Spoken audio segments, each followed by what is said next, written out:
सहायता करता है। तो आइए जानते हैं 3 लिफाफों का रहस्य।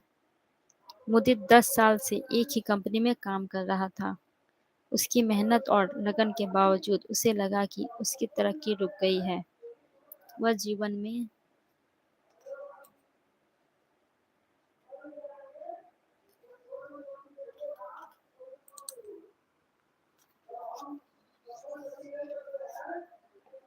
हमेशा चिंता ही करता रहता था।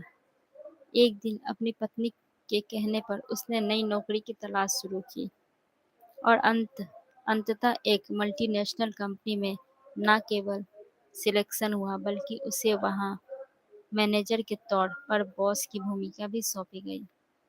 नए पद पर जब वह कंपनी पहुंचा आने के पहले दिन जब वह कंपनी पहुंचा तो उसने देखा कि उसी दिन पुराने बॉस का रिटायरमेंट हो रहा था। रिटायरमेंट पार्टी के बाद पुराने बॉस ने मुदित को अपने कैबिन में बुलाया। पुराने बॉस के मुदित को 3 लिफाफे दिए और कहा, इन 3 लिफाफों को संभाल कर रखो। जब भी तुम्हें कंपनी में कोई बड़ी समस्या या संकट महसूस हो तो पहले लिफाफे को खोलना, उसमें समाधान मिलेगा।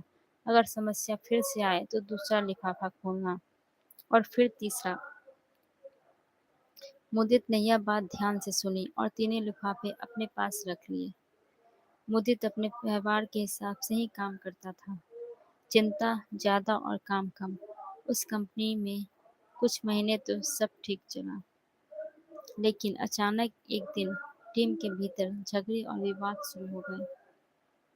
मुदित को समझ नहीं आया कि इसे कैसे संभाले। तभी उसने पुराने बॉस के दिए लिफाफे की याद आई। उसने पहला लिफाफा खोला। उसमें लिखा था, सारी गलती पुराने बॉस की बता दो। सारी गलती पुराने बॉस की बता दो। मुदित ने टीम के सामने जाकर कहा, जो भी समस्याएं हमारी कंपनी में आ रही हैं, वो पुराने प्रबंधक की गलतियों का परिणाम है।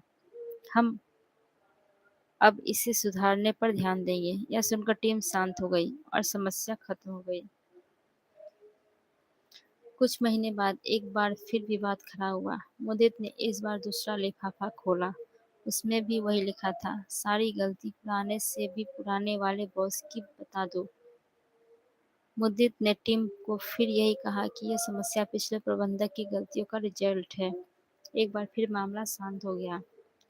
कुछ समय बाद कंपनी में तीसरी बार समस्या खड़ी हुई। मुदित को अब समझ नहीं आ रहा था कि वो क्या करे।